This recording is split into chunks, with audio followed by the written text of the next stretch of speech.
Today on Riffs, Beards, and Gear, we go over how I built my amp shelf.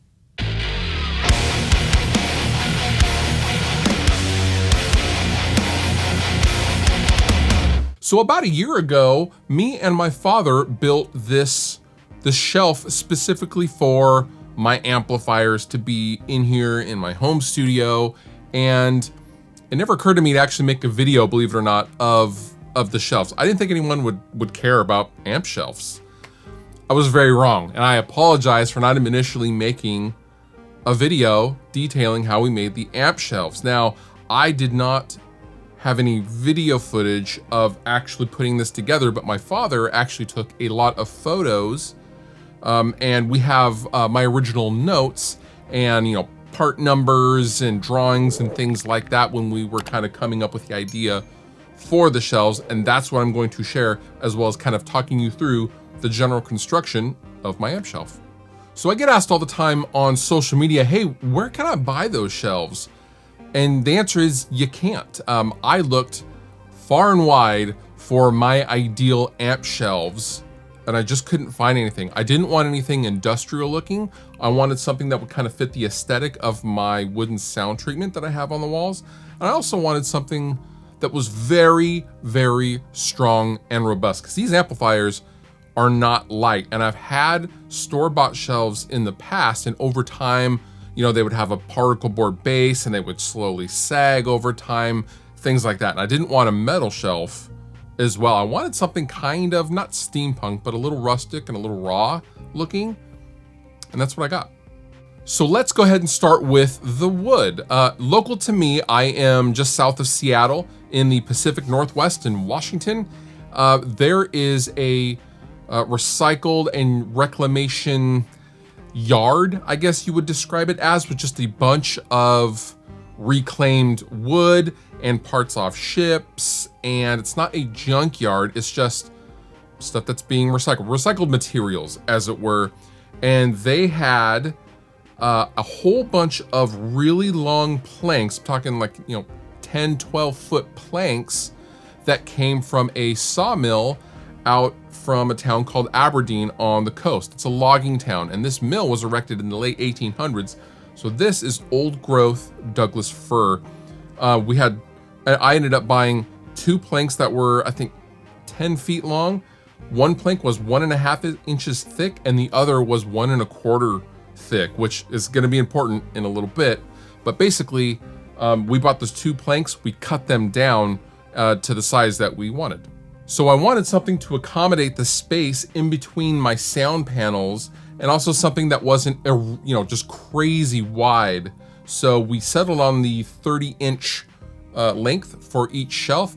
30 inches was wide enough to accommodate just about any amplifier I owned, including any Marshalls or something like that, but it also wasn't excessively wide as well. As far as the depth, we left the depth as it was when we got the planks, which was 19 inches deep, which is pretty deep, not crazy deep, but again, this was just the perfect size for just about any amplifier that I owned. Now here is my original iPad drawing when I first sketched it out to kind of visualize to my dad what I wanted. Now I didn't know that modern wood is generally not this thick, at least something that would be affordable, fairly affordable. You can't find wood this thick. This is old growth Douglas fir. This wood is approximately 400 or 500 years old. It's very, very old. It's extremely tough, and it's extremely heavy.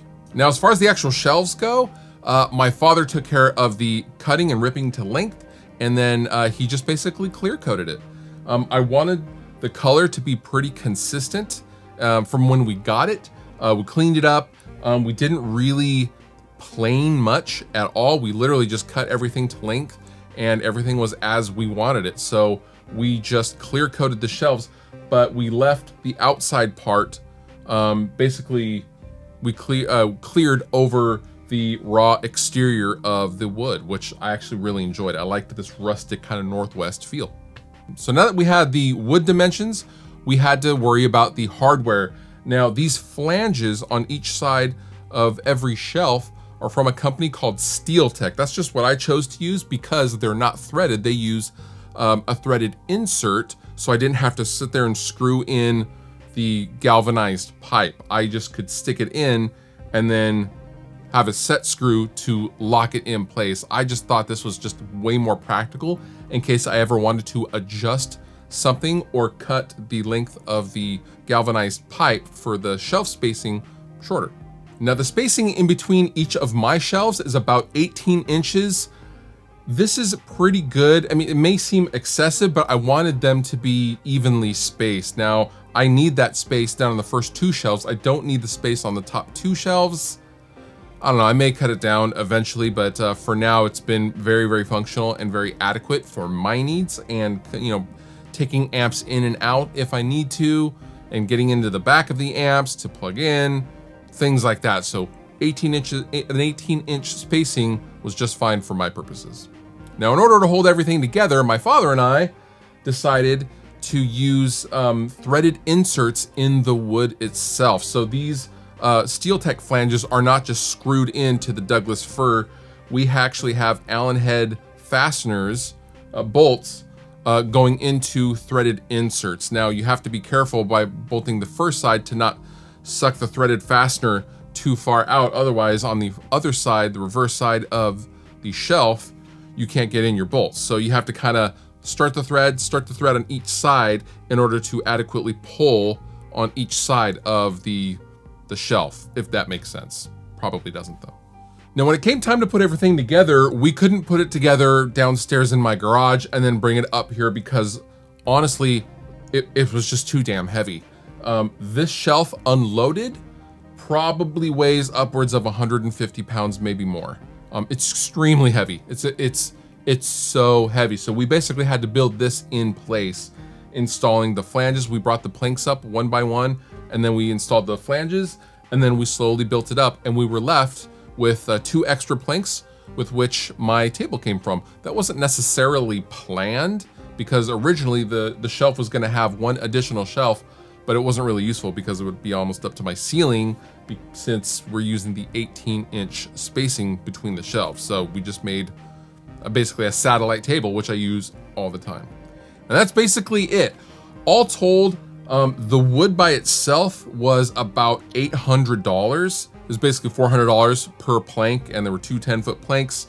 And then all of the hardware was about $400. So all said and told, this shelf and table cost me roughly about $1,200, which is a lot of money. However, I wanted something that would last years, that I could give to my family once I'm dead and things like that. I wanted something very, very tough and robust, and that's exactly what I ended up with. And I am so happy with these shelves.